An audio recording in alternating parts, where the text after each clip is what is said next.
क्या आपने कभी सोचा है कि इंसान क्यों बैठकर आंखें बंद कर लेता है? क्यों कोई इंसान जंगलों और पहाड़ों में चले जाता है? और क्यों हजारों सालों से साधक एक ही प्रश्न पूछते आए हैं, मैं कौन हूं? इन्हीं प्रश्नों से योग की यात्रा शुरू हुई है। हजारों साल पहले, जब सभ्यता भी नहीं बनी थी, हिमालय की गहराई में एक अद्भुत योगी बैठे थे, आदि योगी शिव। कहा जाता है उनकी ऊर्जा इतनी विशाल थी कि उनके पास बैठने वाला हर इंसान ध्यान की गहराई में खो जाता था। सैकड़ों लोग उनके पास पहुंचे, लेकिन वे सब इस ज्ञान को समझ नहीं पाए। फिर 7 ऋषि, सप्तऋषि तैयार हुए। शिव ने उन्हें योग का संपूर्ण विज्ञान दिया। ये सप्तऋषि पूरी दुनिया में योग का बीज लेकर फैल गए। किसी ने मिस्र में रहस्यवाद सिखाया, किसी ने तिब्बत में ध्यान का बीज बोया, और एक ऋषि भारत में रुके। और यहीं से यह भूमि योग भूमि बन गई। भारत में योग का पहला उल्लेख वेदों में मिलता है। वेदों में प्राण, ध्यान और समाधि जैसे शब्द बार बार आते हैं। उपनिषदों में यह विचार और स्पष्ट हुआ कि आत्मा और परमात्मा अलग नहीं है। योग का अर्थ था युज, यानी जोड़ना। जब मनुष्य अपने छोटे मैं को त्याग कर बड़े सत्य से जुड़ता है, वही योग है। महाभारत के युद्ध में जब अर्जुन निराश हो गए, तब श्री कृष्ण ने उन्हें योग का संदेश दिया। उन्होंने कहा, योगस्थ कुरु कर्मणि, अर्थात योग में स्थिर रहकर कर्म करो। गीता ने योग को 4 मुख्य मार्गों में बांटा: कर्म योग, भक्ति योग, ज्ञान योग, राजयोग। कर्म योग यानी निस्वार्थ भाव से काम करना। भक्ति योग यानी ईश्वर के प्रति प्रेम और समर्पण। ज्ञान योग यानी विवेक और आत्मबोध का मार्ग। राजयोग यानी ध्यान और समाधि का मार्ग।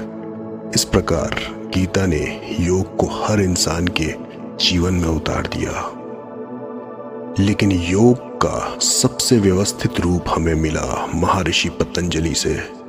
उन्होंने योग सूत्र की रचना की और योग को 8 अंगों में बांटा: यम, नियम, आसन, प्राणायाम, प्रत्याहार, धारणा, ध्यान और समाधि।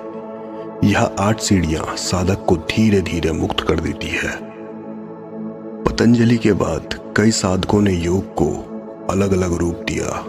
नाथ संप्रदाय और गोरखनाथ ने हठ योग को प्रचलित किया।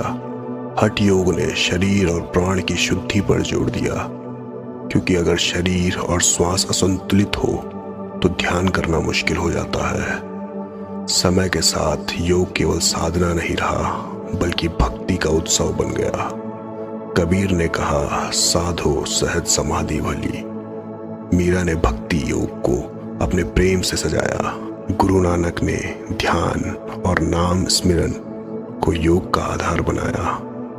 इन संतों ने बताया कि योग सिर्फ साधु सन्यासियों का मार्ग नहीं है, बल्कि हर इंसान अपने जीवन में इसे जी सकता है। फिर आया आधुनिक समय। भारत गुलामी से जूझ रहा था, लेकिन योग ने दुनिया को नई रोशनी दी। स्वामी विवेकानंद ने 1893 में शिकागो धर्म सभा में योग को अद्वैत का संदेश दिया।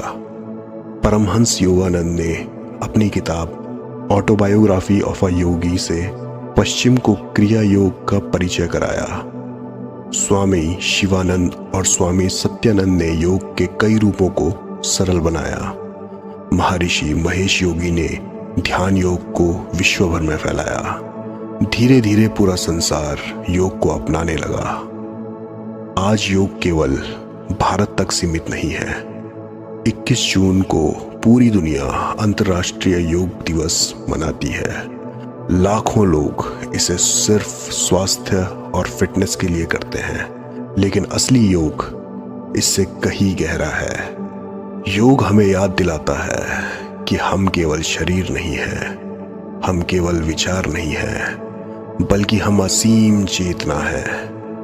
योग कोई नया अभ्यास नहीं है, यह मनुष्य की सबसे पुरानी खोज है, स्वयं को जानने की खोज। योग का इतिहास असल में मानवता का इतिहास है, और चैतन्य मार्ग पर चलने वाला हर साधक धीरे धीरे एक योगी बन जाता है।